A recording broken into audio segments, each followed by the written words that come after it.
Lei 9.099, de 26 de setembro de 1995, Juizados Especiais Cíveis e Criminais. Capítulo 3. Dos Juizados Especiais Criminais. Disposições Gerais. Artigo 60. O Juizado Especial Criminal, provido por juízes togados ou togados e leigos, tem competência para a conciliação, o julgamento e a execução das infrações penais de menor potencial ofensivo, respeitadas as regras de conexão e continência. Parágrafo único. Na reunião de processos perante o juízo comum ou o tribunal do júri, decorrentes da aplicação das regras de conexão e continência, observar-se-ão os institutos da transação penal e da composição dos danos civis. Artigo 61. Consideram-se infrações penais de menor potencial ofensivo para os efeitos desta lei as contravenções penais e os crimes a que a lei comine pena máxima não superior a 2 anos, cumulada ou não com multa. Artigo 62. O processo perante o juizado especial orientar-se-á pelos critérios da oralidade, simplicidade, informalidade, economia processual e celeridade, objetivando, sempre que possível, a reparação dos danos sofridos pela vítima e a aplicação de pena não privativa de liberdade. Seção 1. Da competência e dos atos processuais. Artigo 63. A competência do juizado será determinada pelo lugar em que foi praticada a infração penal. Artigo 64. Os atos processuais serão públicos e poderão realizar-se em horário noturno e em qualquer dia da semana, conforme dispuserem as normas de organização judiciária. Artigo 65. Os atos processuais serão válidos sempre que preencherem as finalidades para as quais forem realizados, atendidos os critérios indicados no artigo 62 desta lei. Parágrafo 1º. Não se pronunciará qualquer nulidade sem que tenha havido prejuízo. Parágrafo 2º. A prática de atos processuais em outras comarcas poderá ser solicitada por qualquer meio hábil de comunicação. Parágrafo 3º. Serão objeto de registro escrito exclusivamente os atos havidos por essenciais.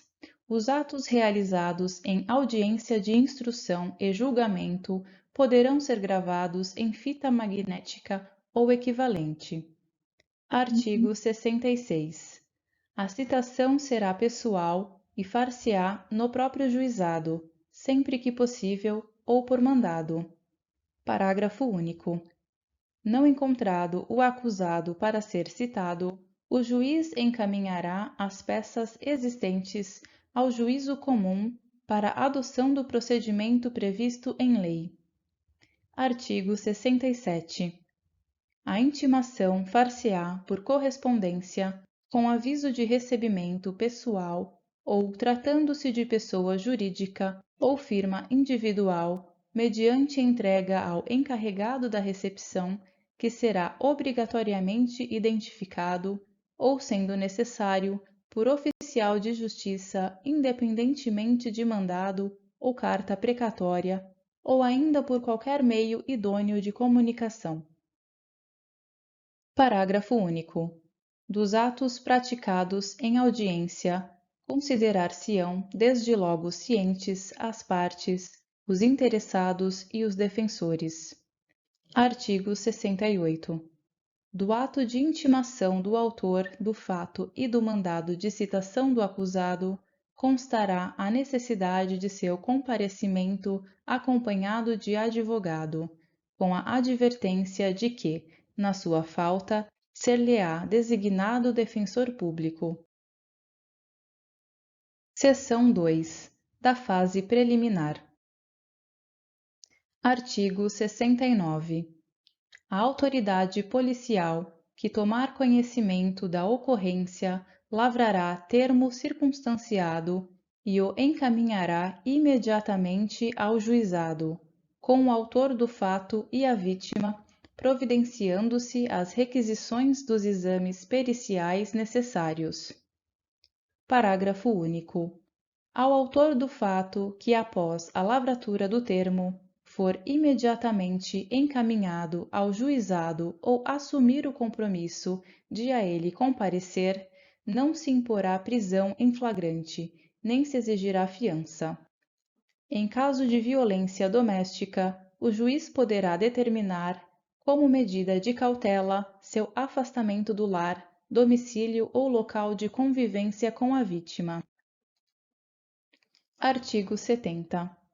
Comparecendo o autor do fato e a vítima, e não sendo possível a realização imediata da audiência preliminar, será designada data próxima da qual ambos sairão cientes. Artigo 71. Na falta do comparecimento de qualquer dos envolvidos, a Secretaria providenciará sua intimação e, se for o caso, a do responsável civil na forma dos artigos 67 e 68 desta lei. Artigo 72. Na audiência preliminar, presente o representante do Ministério Público, o autor do fato e a vítima, e, se possível, o responsável civil, acompanhados por seus advogados, o juiz esclarecerá sobre a possibilidade da composição dos danos e da aceitação da proposta de aplicação imediata de pena não privativa de liberdade. Artigo 73. A conciliação será conduzida pelo juiz ou por conciliador sob sua orientação. Parágrafo único. Os conciliadores são auxiliares da Justiça, recrutados na forma da lei local, preferentemente entre bacharéis em direito, excluídos os que exerçam funções na administração da justiça criminal. Artigo 74. A composição dos danos civis será reduzida a escrito e homologada pelo juiz mediante sentença irrecorrível. Terá eficácia de título a ser executado no juízo civil competente. Parágrafo único. Tratando-se de ação penal, de iniciativa privada ou de ação penal pública condicionada à representação, o acordo homologado acarreta a renúncia ao direito de queixa ou representação. Artigo 75. Não obtida a composição dos danos civis, será dada imediatamente ao ofendido a oportunidade de exercer o direito de representação verbal, que será reduzida a termo. Parágrafo único. O não oferecimento da representação na audiência preliminar não implica decadência do direito, que poderá ser exercido no prazo previsto em lei. Artigo 76. Havendo representação ou tratando-se de crime de ação penal pública incondicionada, não sendo caso de arquivamento, o Ministério Público poderá propor a aplicação imediata de pena restritiva de direitos ou multas, a ser especificada na proposta. Parágrafo 1º. Nas hipóteses de ser a pena de multa a única aplicável, o juiz poderá reduzi-la até a metade. Parágrafo 2º. Não se admitirá a proposta se ficar comprovado ter sido o autor da infração condenado pela prática de crime à pena privativa de liberdade por sentença definitiva, ter sido o agente beneficiado anteriormente no prazo de 5 anos pela aplicação de pena restritiva ou multa nos termos deste artigo. não indicarem os antecedentes, a conduta social e a personalidade do agente, bem como os motivos e as circunstâncias, ser necessária e suficiente a adoção da medida. Parágrafo 3º. Aceita a proposta pelo autor da infração e seu defensor, será submetida à apreciação do juiz. Parágrafo 4º. Acolhendo a proposta do Ministério Público, aceita pelo autor da infração, o juiz aplicará a pena restritiva de direitos ou multa, que não importará em reincidência, sendo registrada apenas para impedir novamente o mesmo benefício no prazo de 5 anos. Parágrafo 5º. Da sentença prevista no parágrafo anterior, caberá a apelação referida no artigo 82 desta lei. Parágrafo 6º. A imposição da sanção de que trata o parágrafo 4º deste artigo não constará de certidão de antecedentes criminais, salvo para os fins previstos no mesmo dispositivo, e não terá efeitos civis, cabendo aos interessados propor ação cabível no juízo cível. Seção 3. Do procedimento sumaríssimo. Artigo 77. Na ação penal de iniciativa pública, quando não houver aplicação de pena pela ausência do autor do fato ou pela não ocorrência da hipótese prevista no artigo 76 desta lei, o Ministério Público oferecerá ao juiz, de imediato, denúncia oral, se não houver necessidade de diligências imprescindíveis. Parágrafo 1º. Para o oferecimento da denúncia, que será elaborada com base no termo de ocorrência referido no artigo 69 desta lei, com dispensa do inquérito policial, prescindir-se-á do exame do corpo de delito quando a materialidade do crime estiver aferida por boletim médico ou prova equivalente. Parágrafo 2º. Se a complexidade ou circunstâncias do caso não permitirem a formulação da denúncia, o Ministério Público poderá requerer ao juiz o encaminhamento das peças existentes na forma do parágrafo único do artigo 66 desta lei. Parágrafo 3º. Na ação penal de iniciativa do ofendido, poderá ser oferecida queixa oral, cabendo ao juiz verificar se a complexidade e as circunstâncias do caso determinam a adoção das providências previstas no parágrafo único do artigo 66 desta lei. Artigo 78. Oferecida a denúncia ou queixa, será reduzida a termo, entregando-se cópia ao acusado, que com ela ficará citado e imediatamente cientificado da designação de dia e hora para audiência de instrução e julgamento, da qual também tomarão ciência o Ministério Público, o ofendido, o responsável civil e seus advogados. Parágrafo 1º. Se o acusado não estiver presente, será citado na forma dos artigos 66 e 68 desta lei, e cientificado da data da audiência de instrução e julgamento, devendo a ela trazer suas testemunhas ou apresentar requerimento para intimação, no mínimo 5 dias antes de sua realização. Parágrafo 2º. Não estando presentes o ofendido e o responsável civil, serão intimados nos termos do artigo 67 desta lei, para comparecerem à audiência de instrução e julgamento. Parágrafo 3º. As testemunhas arroladas serão intimadas na forma prevista no artigo 67 desta lei. Artigo 79.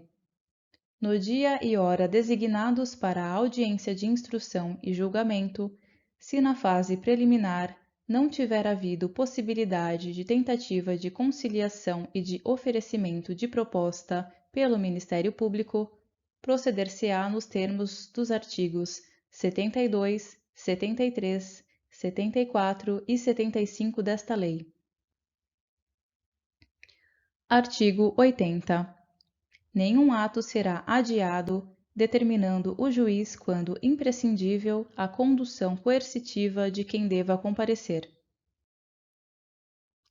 Artigo 81. Aberta a audiência, será dada a palavra ao defensor para responder à acusação, após o que o juiz receberá ou não a denúncia ou queixa. Havendo recebimento, serão ouvidas a vítima e as testemunhas de acusação e defesa, interrogando-se a seguir o acusado, se presente, passando-se imediatamente aos debates orais e à prolação da sentença. Parágrafo 1º. Todas as provas serão produzidas na audiência de instrução e julgamento, podendo o juiz limitar ou excluir as que considerar excessivas, impertinentes ou protelatórias. Parágrafo 2º. De todo o ocorrido na audiência, será lavrado termo assinado pelo juiz e pelas partes, contendo breve resumo dos fatos relevantes ocorridos em audiência e a sentença. Parágrafo 3º. A sentença, dispensado o relatório, mencionará os elementos de convicção do juiz. Artigo 82. Da decisão de rejeição da denúncia ou queixa e da sentença caberá apelação, que poderá ser julgada por turma composta de 3 juízes em exercício no primeiro grau de jurisdição, reunidos na sede do juizado. Parágrafo 1º. A apelação será interposta no prazo de 10 dias, contados da ciência da sentença pelo Ministério Público, pelo réu e seu defensor, por petição escrita, da qual constarão as razões e o pedido do recorrente. Parágrafo 2º. O recorrido será intimado para oferecer resposta escrita no prazo de 10 dias. Parágrafo 3º. As partes poderão requerer a transcrição da gravação da fita magnética a que alude o parágrafo 3º do artigo 65 desta lei. Parágrafo 4º. As partes serão intimadas da data da sessão de julgamento pela imprensa. Parágrafo 5º. Se a sentença for confirmada pelos próprios fundamentos, a súmula do julgamento servirá de acórdão. Artigo 83. Cabem embargos de declaração quando, em sentença ou acórdão, houver obscuridade, contradição ou omissão. Parágrafo 1º. Os embargos de declaração serão opostos por escrito ou oralmente no prazo de 5 dias contados da ciência da decisão. Parágrafo 2º. Os embargos de declaração interrompem o prazo para a interposição de recurso. Parágrafo 3º. Os erros materiais podem ser corrigidos de ofício. Seção 6. Das disposições finais. Artigo 88.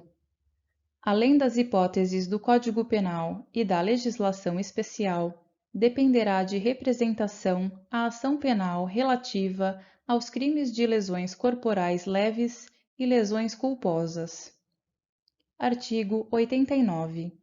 Nos crimes em que a pena mínima cominada for igual ou inferior a 1 ano, abrangidas ou não por esta lei, o Ministério Público, ao oferecer a denúncia, poderá propor a suspensão do processo por 2 a 4 anos, desde que o acusado não esteja sendo processado ou não tenha sido condenado por outro crime, presentes os demais requisitos que autorizariam a suspensão condicional da pena. Parágrafo 1º. Aceita a proposta pelo acusado e seu defensor, na presença do juiz, este, recebendo a denúncia, poderá suspender o processo, submetendo o acusado a período de prova sob as seguintes condições: reparação do dano, salvo impossibilidade de fazê-lo, proibição de frequentar determinados lugares, proibição de ausentar-se da comarca onde reside, sem autorização do juiz, comparecimento pessoal e obrigatório a juízo mensalmente para informar e justificar suas atividades. Parágrafo 2º.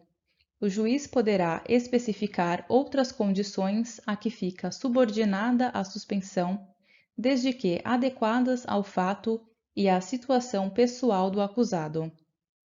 Parágrafo 3º. A suspensão será revogada se, no curso do prazo, o beneficiário vier a ser processado por outro crime ou não efetuar, sem motivo justificado, a reparação do dano. Parágrafo 4º. A suspensão poderá ser revogada se o acusado vier a ser processado no curso do prazo por contravenção ou descumprir qualquer outra condição imposta. Parágrafo 5º.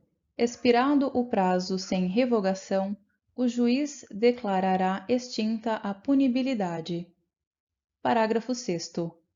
Não correrá a prescrição durante o prazo de suspensão do processo. Parágrafo 7º. Se o acusado não aceitar a proposta prevista neste artigo, o processo prosseguirá em seus ulteriores termos.